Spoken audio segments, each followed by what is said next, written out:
High friend, आज आपनादेर एक परफेक्ट रेड वेलवेट केकेर रेसिपि करे देखाबो। এই रेड वेलवेट केकटा शिक्षक दिवसे आमार काछे अर्डार एसेछिलो और एटा छिलो 1 पाउंडेर red velvet cake.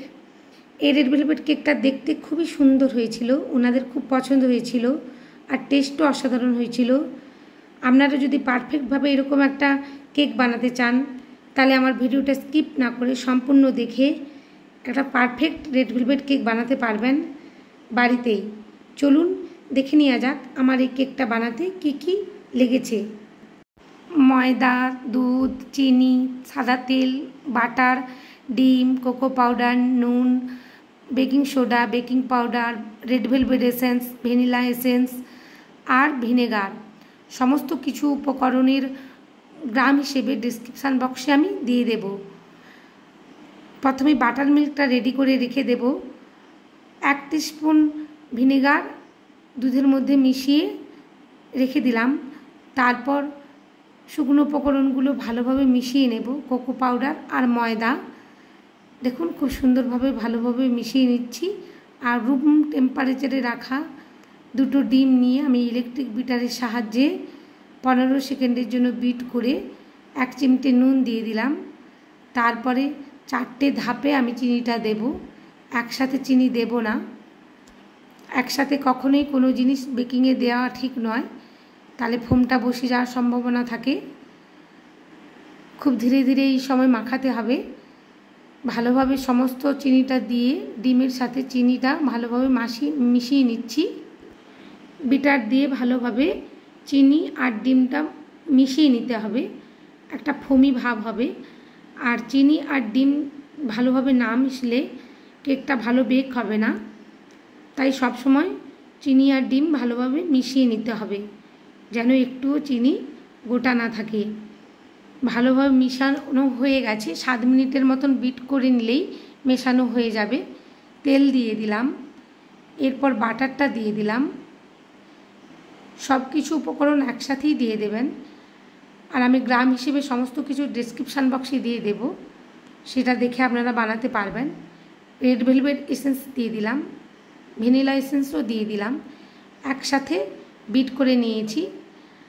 Red food কালারটা দিতে মনে ছিল না, এটা তো রেড ভেলভেট কেক, তাই ফুড কালার দিতে হয়। আমি এখানে জেল কালার ব্যবহার করেছি, আপনারা লিকুইড কালারও ব্যবহার করতে পারেন, এই ক্ষেত্রে কোনো অসুবিধে নেই।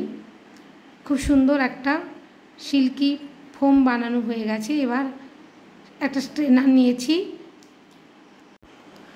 বেকিং সোডা আর বেকিং পাউডার একসাথে চেলে নেব ময়দার সাথে। আর কখনোই শুকনো উপকরণগুলো একসাথে চেলে দেবেন না ব্যাটারের মধ্যে, 2টো ধাপে কি 3টে ধাপে দেবেন। ধীরে ধীরে 2টো ধাপে বা 3টে ধাপে শুকনো উপকরণগুলো মিশিয়ে নিতে হবে।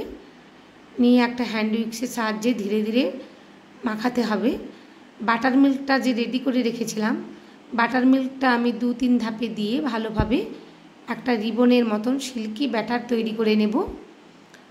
আর রেড ভেলভেট কেকের ব্যাটারটা সিল্কি রিবনের মতন হলে কেক স্পঞ্জটা খুব নরম হয় আর খেতেও অসাধারণ হয়।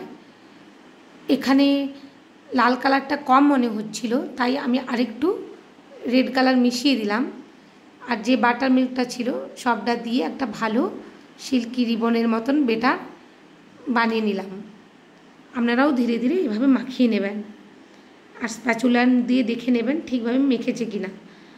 আর 2টো আমি কেক টিন নিয়েছি, আমার 2টো অর্ডার ছিল রেড ভেলভেটের। একটা 5 ইঞ্চির রেড টিন কেক টিন আর একটা 6 ইঞ্চির কেক টিন। ভালোভাবে ট্যাপ করে নেবেন, নাহলে ভেতরে বাতাস রয়ে যাবে। আমি কেক দুটো 150 ডিগ্রি সেন্টিগ্রেডে 45 মিনিটের জন্য বেক করে নিয়ে চলে এসেছি। একসাথে 2টো কেক করেছি। 2টো রেড ভেলভেট কেকের অর্ডার ছিল। বড় কেকটার ক্রিম আইসিং এই ভিডিওয়ে দেখাবো সম্পূর্ণভাবে। আর পরের ভিডিও আমি ছোট কেকটার ক্রিম আইসিংয়ের ডেকোরেটিংয়ের ভিডিও দেখাবো। দেখুন খুব সুন্দরভাবে লেয়ার কাট করে নিচ্ছি একটা ব্রেড নাইফের মাধ্যমে। এভাবে ধীরে ধীরে লেয়ার কাট করে নিলে খুব সুন্দরভাবে 3টে লেয়ার কাট হয়ে যায়। একটা কেক বোর্ড নিয়ে নিয়েছি, তার মধ্যে ক্রিম মাখিয়ে দিলাম যাতে কেকটা এদিক সেদিক না হয়ে যায়। দুধের সাথে একটু কনডেন্স মিল্ক মাখিয়ে চিনি দিয়ে ভালোভাবে আমি একটা সোপ করবার জন্য সিরাপ তৈরি করে নিয়েছিলাম। রেড ভেলভেট কেকের ক্ষেত্রে সাধারণত দুধ আর কনডেন্স মিল্ক দিয়ে সোপ করলে ভালো লাগে সুগার সিরাপের চেয়ে। খুব সুন্দরভাবে ক্রিম দিয়ে দিচ্ছি লেয়ারে। হোয়াইট গানাশ করে রেখেছিলাম, হোয়াইট গানাশটা ভালোভাবে একটা প্যালেন নাইফ দিয়ে ভালোভাবে ছড়িয়ে দিলাম চারিদিকে, আর হোয়াইট চকো চিপস দিয়ে ভরে দিলাম ফিলিংটা।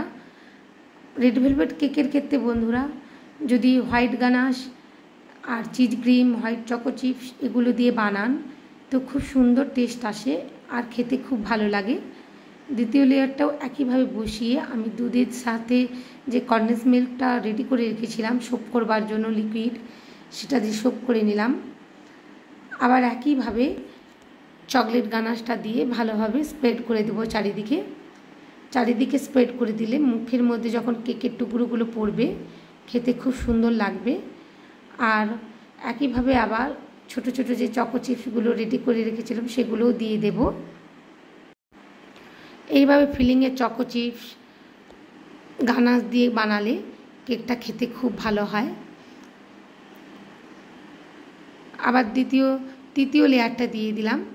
তৃতীয় লেয়ার দিয়ে ভালোভাবে সোপ করে নেব।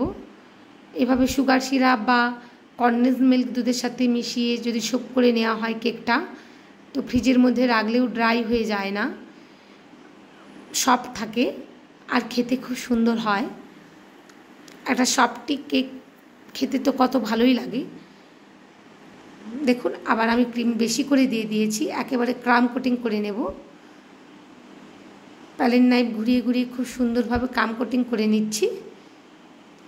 আর ক্রাম কোটিং করে নিলে কেকটা ফিনিশিং আনার ক্ষেত্রে খুব কম ক্রিম প্রয়োজন হয় আর খুব দ্রুত ফিনিশিং এসে যায় যদি ক্রাম কোটিং করে ফ্রিজের মধ্যে 15 থেকে 17 মিনিটের মতন সেট করতে রেখে দেওয়া যায়। হাতে সময় কম থাকলে অন্তত 10 মিনিট সেট করতে রেখে দেবেন, তাহলে সুন্দরভাবে ফিনিশিং এসে যায়। আমার কেকটা সেট করা হয়ে গেছে, এবার সুন্দরভাবে ক্রিম মিশিয়ে ভালোভাবে আমি ফিনিশিং করে নেব। এটা রেড ভেলভেট কেক, তাই ক্রিমের সাথে কোনো কালার মেশায়নি।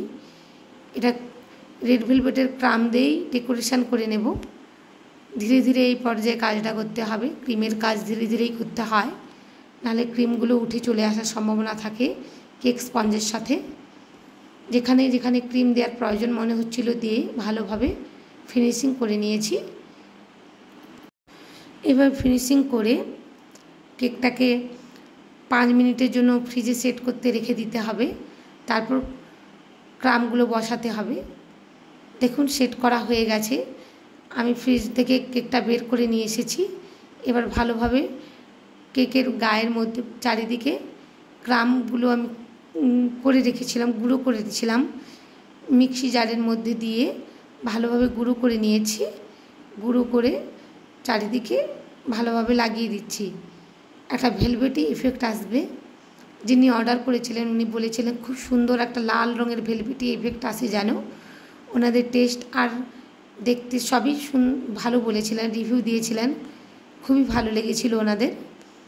আপনারাও এভাবে একটা পারফেক্ট কেক বানাতে পারবেন যদি আমার এই রেসিপি ফলো করেন, আর এইভাবে একটা ডিজাইন আনতে পারবেন। ধীরে ধীরে গরমের জন্য ক্রিমগুলো উঠে আসছিল হাতে, তাই প্যালেন নাইফ দিয়ে ভালোভাবে ছড়িয়ে দিচ্ছিলাম, চারিদিকে লাগিয়ে দিচ্ছিলাম, আর উপরের মধ্যেও প্যালেন নাইফ দিয়ে খুব সুন্দরভাবে ক্রিমটা ছড়িয়ে দিচ্ছিলাম চারিদিকে। হাতটা কম লাগাবেন যতটা সম্ভব গরমে, কারণ ক্রিম উঠে চলে আসার সম্ভাবনা থাকে। কেকটা আমার রেডি হয়ে গেছে। এবার আমি 46 নোজেলই ইউজ করেছিলাম ওদিন কেকগুলো বানানোর সময়। তো সুন্দরভাবে বর্ডার করে নিচ্ছি। 46 নোজেল দিয়ে বর্ডার করলে দেখতে ভালো লাগে। ফ্রিজের মধ্যে আমি সেট করতে রেখে দেব, পরের দিন ডেলিভারি দেওয়ার সময় আমি ভালোভাবে ডেকোরেট করে দেব। পরের দিন কেকটা ডেলিভারি দেওয়ার আগে আমার কাছে জেন্টস চকলেট ছিল, সেগুলো দিয়ে কালারফুল করার চেষ্টা করেছি। রেড ভেলভেট কেক, তাই উপরে কোনো ক্রিমের কাজ করিনি। আর গুগল থেকে কয়েকটা টিচার্স ডে টপার ডাউনলোড করে সুন্দরভাবে সেগুলো দিয়ে সাজিয়ে দিয়েছি। ফন্ডেন্টের একটা বই আর পেনও করে সেগুলো সাজিয়েছি ডেকোরেশানে। আমার এই কেকটা যদি ভালো লেগে থাকে প্লিজ বন্ধুরা আমার চ্যানেলটা সাবস্ক্রাইব করবেন আর পাশে থাকা বেল আইকনটি ক্লিক করবেন, সবার আগে আমার ভিডিও আপনার কাছে পৌঁছে যাবে। আর একটা কমেন্ট করবেন কেমন লেগেছে আপনাদের কেকটা।